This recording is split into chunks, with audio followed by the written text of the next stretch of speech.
Cues सारे positive और मंगलवार नॉर्मली हमारे मार्केट्स के लिए वैसे ही एक अच्छा दिन रहता है और खासतौर से निफ्टी के लिए बैंक निफ्टी पर थोड़ी सी फाइनेंशियल निफ्टी का एक इम्पैक्ट आता है, उस पर आएंगे हम। लेकिन आज कुछ बड़े ट्रिगर्स लाइंड अप हैं जो आशीष नॉर्मली शायद लोग मिस कर जाएं।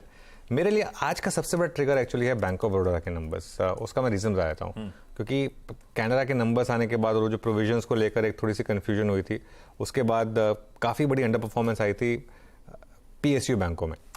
और बैंक ऑफ बड़ौदा के नंबर्स इसलिए इंपॉर्टेंट है क्योंकि परसों एसबीआई के नंबर्स आने हैं।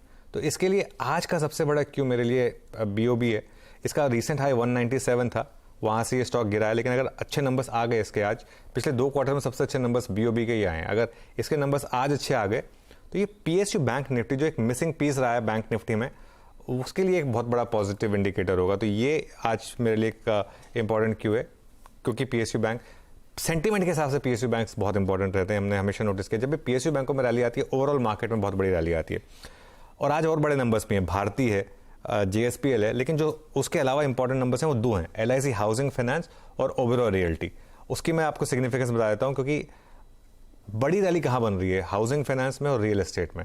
डीएलएफ के नंबर्स आपने देखे थे, उसके अलावा जब से आरबीआई ने वो पॉज दिया था उसके बाद से रेट सेंसिटिव उसमें बड़ी रैली थी। तो वो यहाँ पर अगर और टेलविंड मिलेगा या नहीं मिलेगा इन नंबर्स की वजह से, ये मेरे ख्याल से एक इंपॉर्टेंट चीज़ होगी। और मार्केट ने ऑलरेडी थोड़ी सी सुगबुगाहट स्टार्ट कर दी है कि पॉज तो हो चुका है कि आरबीआई आगे जाके रेट भी कट करेगा। क्या चांसेस हैं इस साल पहले रेट कट के आरबीआई की तरफ से? बॉन्ड मार्केट आपको ऑलरेडी बता रही है एक्चुअली। अगर आप बॉन्ड मार्केट में पिछले 3-4 दिन में देखें, बॉन्ड यील्ड देखें, तो वो ऑलरेडी इंडिकेट कर रही है कि कुछ लेवल का कट मार्केट ऑलरेडी एक्सपेक्ट कर रही है। अगर आप 10 ईयर बॉन्ड यील्ड देखें पिछले कुछ दिनों में जिस तरीके से ये फिसली है, तो वो बहुत इंटरेस्टिंग है।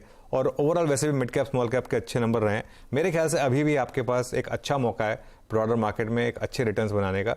और ये तो क्या यूएस की बॉन्ड यील्ड हो गई, मैं इंडियन मार्केट की बॉन्ड यील्ड की बात कर रहा था, वो भी ज़बरदस्त आपको इंडिकेट कर रही है। अभी भी पैसा बनेगा मार्केट में। बस एक चीज़ है, आज मैं सुबह एक कॉल पढ़ रहा था लॉरेंस ब्लैंको के सीएलएस से कि वो काफ़ी बड़े टेक्निकल एनालिस्ट हैं। उनका ये मानना है कि वो शायद मार्केट एक 10% करेक्शन के लिए तैयार है, और खासतौर से यूएस में वो डेट सीलिंग के टाइम पर अगर वो करेक्शन आ जाए, मेरे ख्याल से अगर वो करेक्शन आएगी वो एक आपके लिए एक लास्ट अपॉर्चुनिटी होगी बाय करने की। तो अच्छे स्टॉक्स को आइडेंटिफाई करके रखिए और उस करेक्शन का वेट करिए, या फिर फ्लो के साथ चलिए और अपने ट्रेलिंग स्टॉप लॉसेस बढ़ाते रहिए मार्केट में। बढ़िया, ये हो गए।